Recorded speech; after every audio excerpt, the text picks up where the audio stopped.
ఏ గూటి చిలుక ఆ గూటి పలుకులే పలుకుతుంది అని. వాళ్ళు సమానమైనటువంటి వయోరూపములు కలిగినటువంటి వాళ్ళు అంటే వాళ్ళు కూడా వాళ్ళ స్థాయిలో ఏ వేదాంతమో ఏదో చర్చలు చేసుకుంటూ ఉంటారు, అంతేగాని లౌకికమైనటువంటి వాటి మీద దృష్టి ఉండదు వాళ్ళకి. అంటే వాళ్ళు సాధన దశలో ఉన్నారు. ఇంకా అటువంటి శృంగంబులతోడి మూర్తి ధరించినట్టు విజృంభించి కొమ్ములెత్తి బాగా ఒక ఆకారాన్ని ధరించినట్టుగా విజృంభించాడు. వాడి పేరే శృంగి. శృంగం అంటే కొమ్ము, కొమ్ము అంటే పొడుస్తుంది. ఆవులు, ఎద్దులు మొదలైనటువంటివి, ఖడ్గమృగము మొదలైనవి ఉన్నాయి. అవన్నీ కూడా అవి ఇతరులను హింసించడానికి సాధనాలుగా పెట్టుకుంటాయి. అటువంటి శృంగంబులతోడి మూర్తి ధరించినట్టు విజృంభించి రోష సంరంభంబున అదరిపడి కోపావేశం చేత కదిలిపోతున్నాడు, వణికిపోతున్నాడు. మనకు కోపం వచ్చినప్పుడు చూడండి, కన్నులు ఎర్రబడుతూ ఉంటాయి, బ్లడ్ ప్రెషర్ పెరుగుతూ ఉంటుంది, కాళ్ళు చేతులు ఊగిపోతూ ఉంటాయి. ఇవన్నీ కూడా ఉండి అదిరిపడి బల్యన్నంబుల భుజించి పుష్టంబులగు నరిష్టంబులంబోలె బలిసియు ద్వారంబులం కాచికొనియుండు సారమేయంబుల పగిది దాసభూతులగు క్షత్రియాభాసులు ఎట్లు బ్రాహ్మణోత్తములచే స్వరక్షకులుగా నిరూపితులైరి అట్టివారలెట్లు తద్గృహంబుల భాండ సహితంబున అన్నంబు భుజింప నరుహులగుదురు తత్కృతంబులైన ద్రోహంబులెట్లు నిజస్వామించెందునని మరియునిట్లనియే. ఇక్కడ రెండు పోలికలు చెప్పారు. ఏమిటి? బల్యన్నంబులు భుజించి, ఇంట్లో మనం భూత బలి అని వేస్తూ ఉంటాం. మనం వేసినటువంటి చిన్న అన్నం మెతుకులు కొన్ని నిన్న చెప్పుకున్నామే, పంచ మహాయజ్ఞాలు చేస్తూ ఉండాలి అని. భూతయజ్ఞం అన్నం పెట్టి మనం తినే ముందర కాస్త కాకులకు పక్షులకు కొంత వేస్తూ ఉండటం మన సంప్రదాయం. అది బలి అన్నం. దాన్ని తిని తెగబలిసినటువంటి కాకి పెట్టినవాడి మీదనే విజృంభిస్తే, అలాగే ద్వారంబులన్ కాచికొనియుండు సారమేయంబుల పగిది, ద్వారం దగ్గర కాచుకునేటువంటి సారమేయం కుక్కలాగా ఉండవలసినటువంటి వాడు క్షత్రియుడు. క్షత్రియుని యొక్క ధర్మం ఏమిటి? క్షతాత్కిల త్రాయత ఉదీర్ణ క్షత్రస్య శబ్దో భువనేషు రూఢ. ఎవరికైనా బాధ కలిగితే దాన్ని తీర్చడానికి దాసుడై ఉండవలసినటువంటి వాడు. వాడి పేరులోనే క్షత్ర అనే శబ్దం ఉంది. అంటే కాపలి కుక్కలాగా ఉండాలి వాడు.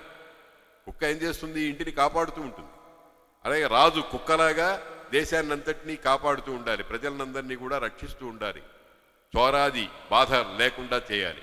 ఆ రకంగా ఉండవలసినటువంటి రాజు ఎట్లా విజృంభిస్తాడు అని తత్కృతంబులైన దోహంబులెట్టు నిజస్వామించెందునని మరియునిట్లనియే.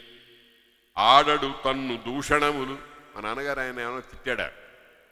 ఆశ్రమవాసులగాని వైరులను కూడడు కందమూలములు కూడు గదించు సమాధి చిత్తుడై వీడడు లోని చూట్కులను విష్ణుని దక్క పరప్రపంచముంచూడడు మద్గురుండు పని చుట్టగనేటికి రాసవానికి. మా తండ్రి ఎట్లాంటి వాడు, ఆయన ఇటువంటి వాడు. ఎక్కడైనా ఉందా? ఎవడో సమాన స్కంధుడితో, కయ్యం కానీ వియ్యం కానీ సమాన స్కంధుడితో ఉండారంటారు. ఈయన నిష్కారణంగా అసవుచే నీటిచే మోదకలన చేసి బ్రతుకు మృగ మీన సజ్జన ప్రకరములకు శబర కైవర్త సూచక జనులు జగతిన్ కారణములేని పగవారు గారి దలప అంటాడు భర్తృహరి నీతి శతకంలో. గడ్డి తింటుంది మృగం, వేటగాడు దాన్ని పట్టుకుంటాడు. నీళ్లల్లో చేప ఈదుకుంటూ నీళ్లల్లో ఉండేటువంటి ఆహార పదార్థం తీసుకుని బతుకుతూ ఉంటుంది. వాడు కైవర్తుడు, చేపలు పట్టేవాడు, దాన్ని పట్టుకుంటాడు. అలాగే దుర్మార్గుడు సూచక జనుడు, అంటే నీచమైనటువంటి ప్రవృత్తి కలిగినటువంటి వాడు మంచి సజ్జనులను నిష్కారణంగా ద్వేషిస్తూ ఉంటాడు. ఆ రకంగా ఇక్కడ ఎంత ఘోరం జరిగింది. మా నాయనగారు ఎట్టా ఉన్నారు? ఆడడు తన్ను దూషణములు. ఎక్కన ఒక్క మాట ఎవరినైనా అతిక్రమించి మాట్లాడా, దూషించాడా, తిట్టాడా? ఆడడు తన్ను దూషణములు ఆశ్రమవాసులగాని వైరులన్ కూడడు. ఆశ్రమంలో ఉండేటువంటి మహర్షులతో ఎప్పుడైనా మాట్లాడతాడు, బాగున్నారా అయ్యా, భోజనం చేశారా అని తనతో సమానంగా తపస్సు చేసుకునేటువంటి వాడని మాట్లాడించడమే కానీ తనకు శత్రువులే అయిన అనుకుని వాళ్ళు భావించేవాడని ఎవరిని కూడా ఎప్పుడూ కలవలేదు. కందమూలములు కూడుగదించు, తిండి కోసం ఎక్కడ ఎవరిని బాధించడు. దొరికినటువంటి కంద దుంపలు, నేలలో ఉండినటువంటి దుంపలు, దానికి ఎవడు స్వామి ఉండడు. దానికి ఎవరు నాది క్షేత్రము ఇందులో పండే పంట అని క్లెయిమ్ చేసేవాళ్ళు ఎవరు ఉండరు. అటువంటి కందమూలములగా కూడుగదించు సమాధి చిత్తుడై, ప్రాపంచికమైనటువంటి దృష్టి ఏమీ లేకుండా సమాధిలో మనస్సు పెట్టినటువంటి వాడై, వీడడులోని చుట్టులను, బహిప్రపంచాన్ని చుట్టలేవాడు. నేను చెప్పాను కదా, ప్రాంతి కాని వ్యతుల స్వయంభూ. ఆ పరమాత్మ మనుషులందరినీ కూడా బహిరింద్రియములుగా పెట్టి, ఇంద్రియాలన్నింటినీ బహిర్భావాలను చూసేటువంటి వాడిగా పెట్టి హింసించాడు. కశ్చిద్ధీర ప్రత్యేగాత్మానమైక్షతు, ఒకానొక ధీరుడు ఆ లోపలికి తిప్పుకొని చూస్తాడు. ఆ రకంగా లోని చూట్కులను వీడడు. లోపల ఉండేటువంటి అంతరాత్మ ఉన్నాడే, ప్రత్యేగాత్మ అంటారు దాన్ని. ఆత్మ పదార్థమే, ఆ పరమాత్మయే ప్రతి అధిష్టానంలోనూ వేడువేడుగా ఉన్నట్టుగా భాషిస్తే దానికి ప్రత్యేగాత్మ అని పేరు. అటువంటి ప్రత్యేగాత్మ మీద దృష్టి పెట్టినటువంటి వాడు ఉన్నాడు ఆయన. అటువంటి వాణ్ణి విష్ణుని దక్క పరప్రపంచముంచూడడు. ఇదే అద్వైత స్థితి. విష్ణువు తప్ప ఇతరమైన ప్రపంచం అంటూ ఒకటి ఉంది అనేటువంటి దాన్ని చూడడు. అంటే ఎప్పుడైనా ప్రహ్లాదుడికిలాగా గట్టిగా కదిలించి చూస్తే ఓహో ఏమిటి ప్రపంచం అంటూ ఉందా అని అనిపిస్తుందిట వాడికి. లేకపోతే ప్రపంచం ఉందనే జ్ఞానం కూడా లేదు వాడికి. అంటే దీని గురించి మనం ఒక విషయం ఊరికే ప్రస్తావన చేస్తున్నాను.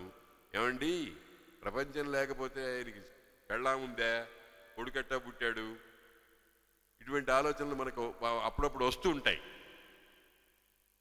దాన్ని కూడా మనం తొలగించుకోవాలి.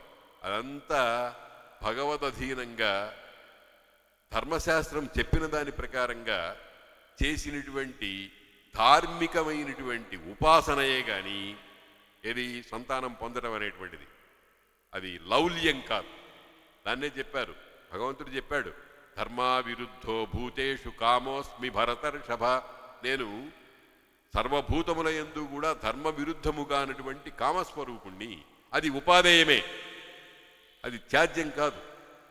ఆ రకంగా ఈ శమీక మహర్షి సంసారం చేశాడు, సంతానం కోసం చేశాడు. ఎందుకనంటే వేదం చెబుతోంది కనుక, ప్రియం ధనం ఆచార్యాయ ప్రియం ధనం ఆహృత్య ప్రజాతంతుం మా వ్యవచ్ఛేత్సి అని అనుశాసనం చేసింది వేదం. నీకు గురువు విద్యంతా అయిపోయిన తర్వాత గురువు గారికి యోగ్యమైన దక్షిణ ఇచ్చి అక్కడి నుంచి నీవు సంసార సముద్రంలోకి వెళ్ళి ప్రజాతంతుం మా వ్యవచ్ఛేత్సి, ప్రజా అనేటువంటి దారాన్ని తెంపవద్దయ్యా అని అనుశాసించారు కనుక ఆ రకంగా సంసారం చేయడం, పుత్రులు పొందడమే కానీ అదేమీ భగవద్విరుద్ధమైన విషయం కాదు, తత్వవిరుద్ధమైన విషయం కాదు. ఈ మాట నేను ఎందుకు చెప్పాల్సి వచ్చిందంటే, ఇక్కడ మాట్లాడితే కొంతమందికి వెంటనే అటువంటి భావం కలుగుతుంది. పరప్రపంచమును చూడడు మగ్గురుండు అంటే చూడకపోతే పెళ్ళామెట్ట అయింది, సంతానం ఎట్టా కలిగారు అనేటువంటి ఆలోచన చేసేటువంటి మహానుభావులు మనకు కనిపిస్తూ ఉంటారు. వాళ్ళని కూడా కొంత సమాధానం చెప్పుకోవాల్సిన పరిస్థితి ఉంటుంది. అటువంటి మద్గురుండు అటువంటి ఆయన్ని పణిజుట్టకనేటికి రాసవానికి, అందులో రాసవాడు అంటే ధర్మాన్ని రక్షించవలసినటువంటి వాడు, వర్ణ వ్యవస్థను ఆశ్రమ వ్యవస్థను కాపాడవలసిన వాడు. చతురాశ్రమాలు బ్రహ్మచర్య, గార్హస్థ్య, వానప్రస్థ, సన్యాసాశ్రమాలు 4 ఆశ్రమాలు ఉన్నాయి. బ్రాహ్మణ, క్షత్రియ, వైశ్య, శూద్ర అని 4 వర్ణాలు ఉన్నాయి. ఈ వర్ణ ధర్మాలను ఆశ్రమ ధర్మాలను కాపాడవలసినటువంటి బాధ్యత నెత్తి మీద ఉన్నటువంటి వాడు రాసవాడు. వాడు తీసుకొచ్చి నా తండ్రి మీద పామును చుడతాడా? ఏం ప్రయోజనం? ఏం బావుకున్నాడు ఆయన? రాతవానికి అటువంటి స్థితి కలగటం అనేటువంటిది ఎట్లా వచ్చింది అని అన్నాడు. పోము హిరణ్యదానములు పుచ్చుకొనంగా, ఎవడైనా బంగారం దానం చేస్తున్నాడు అని అంటే ఆ బంగారం దానం చేయడానికి, ఆ దానం పుచ్చుకోవడానికి పరిగెత్తుకుంటూ వెళ్ళాం. అంటే నిరీహ అంటే కోరిక లేదు. మాకేదో డబ్బు కావాలి, మాకేదో సంపద కావాలి, బ్యాంక్ అకౌంట్స్ పెంచుకోవాలి అనేటువంటి కోరిక లేదు. పోము హిరణ్యదానముల పుచ్చుకొనంగ ధనంబులేమియుంతేము, ఏ ధనాల్ని మేము తీసుకురాము. చెప్పాడుగా, కందమూలాలు తింటూ ఉంటాడు. యాదృచ్ఛికంగా దొరికినటువంటి కందగడ్డలు మొదలైనవి తింటమే తప్ప ఇంట్లో బ్రాహ్మణుడు, ఉత్తమ బ్రాహ్మణుడి యొక్క లక్షణం ఏమిటి అని చెప్పారు. ఏమిటంటే రేపటికి ఏముంది అనేది చూసుకోకూడదుట. ఇంట్లో రేపటికి ఏముంది అనే పదార్థం ఇవాళకి భోజనం చేస్తే చాలు అనేటువంటి స్థితిలో ఉండాలట. తేము ధనంబులు ఏమియుంతేము సవంచనంబులుగా దీవెనలిత్తుతూ వేసరింపగా రాము. కనబడ్డవాడయా అదే ఆశీర్వదం, మీకు శుభం కలుగ్గాక, శుభం కలుగ్గాక. ఓ పక్కనేమో ఈ పెడుతూ ఉంటాడు, కింద ఈ చేయి పెడుతూ ఉంటాడు, ఏదో ఇవ్వండి అని ఆశీర్వదించిన దానికి ప్రతిఫలంగా. అటువంటి పనేం మేం చెయ్యం. దీవెనలిత్తుతూ వేసరింపగా రాము వనంబులన్ గృహ విరాములై నివసింపన్. అడవుల్లో కూడా కొంప గోడు లేకుండా చెట్టు కిందనో ఏదో శీర్ల దేవాలయం దగ్గర ఎక్కడో బతకటం, అటువంటి పనిచేస్తున్నటువంటి మా మీద పామును వైవగాదగునే బ్రహ్మమునీంద్రు భుజార్గణంబునన్. బ్రహ్మర్షి యొక్క భుజ గడియ వంటి ఆ భుజం మీద పామును వేయటం ధర్మమేనా? పుడమిగల అంటే చూడండి, లోకంలో ఒక తప్పు చేసేటువంటి వాడు ఎవడైనా సరే ఆ తప్పు ఎందుకు చేయవలసి వచ్చింది అనే దాని గురించి చాలా కారణాలు పెట్టుకుంటుంటాడు. ఈ లోకంలో మన మనుష్య స్వభావం. ఇప్పుడు శృంగి పరీక్షిన్ మహారాజుకి శాపం ఇస్తున్నాడు, శాపం ఇవ్వబోతున్నాడు. శాపం ఇవ్వటంలో జస్టిఫికేషన్ ఏమిటి అనేది నిరూపిస్తున్నాడు. అది మామూలు మానవ సహజమైనటువంటి లక్షణం అన్నమాట. ఆ జస్టిఫికేషన్ చూస్తూ ఉంటాడు. మనం చాలాసార్లు చెప్పుకున్నాం, ఏదో ఒక కారణాన్ని, వాడిని నేను ఎందుకు తిట్టానండి, ఊరికే తిట్టానేమిటి అంటాడు. దానికేవో కారణాలు చెప్తాడు. వాడిని ఎందుకు నేను పాడి చేయాల్సి వచ్చిందంటే అని ఎవడికో ఎక్స్ప్లెనేషన్ ఇచ్చుకుంటాడు. ఎవడికంటే లోపల ఉన్నటువంటి ఆత్మ పదార్థానికి చెప్పుకుంటూ ఉండాలి. అది లోక సహజమైనటువంటి విషయం. అందుకనే ఈ శృంగి ఇన్ని మాటలు మాట్లాడుకుంటున్నాడు కోపంతో. పుడమిగల జనులు ఒగడగా పుడుతురు కట్టుదురుగాక కువలయపతులై అడవుల నిడుమలబడి ఎడి బడుగుల మెడనిడగదగునే పన్నగ శవమున్. ఎక్కడిదండి? మనకి ఐశ్వర్యం ఉంటే కట్టుకుంటారు, బట్టలు కట్టుకుంటారు, మంచి భోజనాలు చేస్తారు, 10 మందికి పిలిచి పెడతారు, అది చేస్తారు, ఇది చేస్తారు. కానీ అడవుల్లో కష్టాలు పడుతూ తపస్సు చేసుకునేటువంటి వాళ్ళ మెడలో పావును వేయడమా? అడవుల నిడుమల బడియడు బడుగుల మెడ నిడగ తగునే పన్నగ శవమున్. నన్నయ్య పోతన గారికి శబ్దాలంకారం అంటే చాలా ఇష్టం. అనుప్రాస అంటారు. అడిగెదనని కడుబడిదను నడిగినదను మగుడనుడు వడని నడయుడుగున్ వెడవెడ జిడిముడి తడబడ అడుగిడు నడుగిడదు జడిమనడుగిడు నెడలన్. ఆ డా అనేటువంటి అక్షరం ఒక్కొక్క అక్షరానికి పక్కన మళ్ళీ ఆవృత్తి వస్తుంటే చెవికి మంచి చక్కని నాద సౌందర్యం ఏర్పడి ఆ పద్యం మీద మనకు ఆకర్షణ వస్తుంది. అది సన్నివేశాలు, కొన్ని సన్నివేశాల్లో అట్లా చేస్తుంటారు. ఇక్కడ కూడా అంతే. అడవుల ఇడుమల బడియడు బడుగుల మెడ నిడగదగునే పన్నగ శవమున్. భగవంతుడు గోవిందుడు జగతిన్ బెడబాసితనిన శాసింపంగాదగు వరులులేమిన్ దుర్జనులెగసి మహాసాధు జనులనే చెదరకట. ఇంతవరకు కృష్ణ పరమాత్మ ఉన్నాడు, చెప్పుకున్నాం కదా. కృష్ణ నిర్యాణం అయిపోయింది, కృష్ణుడు వెళ్ళిపోయినాడు. ఆ కృష్ణుడే రక్షించి పరీక్షితుని పెట్టాడు.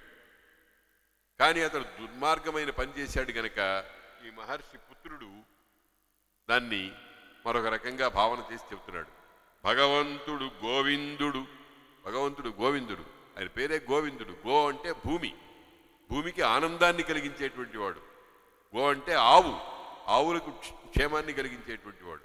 గో అంటే వాక్కు, అనేకమైన అర్థాలు ఉన్నాయి గో శబ్దానికి. గో అంటే కిరణం, కాబట్టి వీటన్నిటితో ప్రకాశించేవాడు అని అర్థం అనమాట. గోవింద అనేటువంటి శబ్దం చాలా గొప్పది. అందుకనే వెంకటేశ్వర స్వామి వారికి గోవింద అంటే చాలా ఇష్టంట. అక్కడ తిరుపతిలో సాధారణంగా గోవింద గోవింద అంటూ ఉంటే మన మనస్సులో ఒక రకమైనటువంటి ఆనందం పొంగి పొరలుతూ ఉంటుంది. గోవింద అనేటువంటిది చాలా గొప్ప మంచి శక్తివంతమైనటువంటి నామం.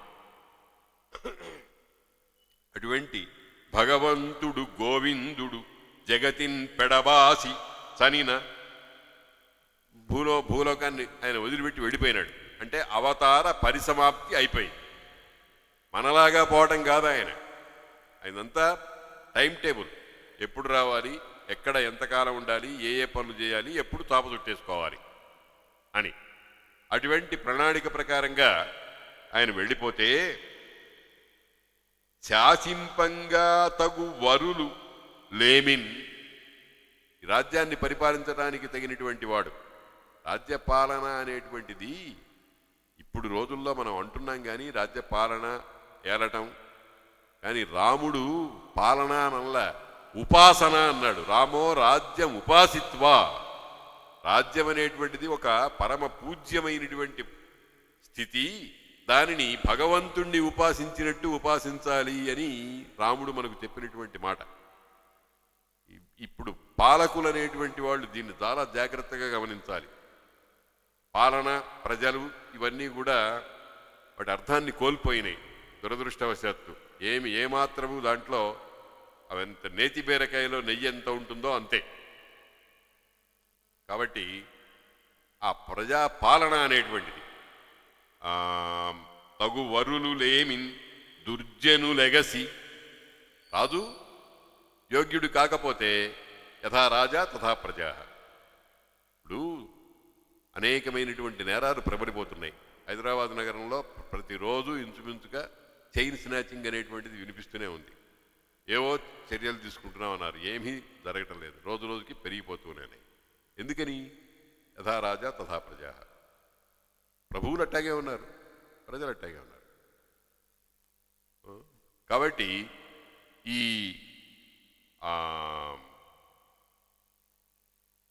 శాసింపంగా తగు వరులులేమి దుర్జనులెగసి, విజృంభించి మహాసాధు జనులనే చెదరకట బాలకులార ధరిత్రీ పాలకు శపీంతు.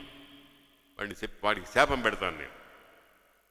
అనుచు బలు విడిని విలోలాలకుడగు మునికుంజర బాలకుడరిగెన్ త్రిలోక పాలకులదరన్.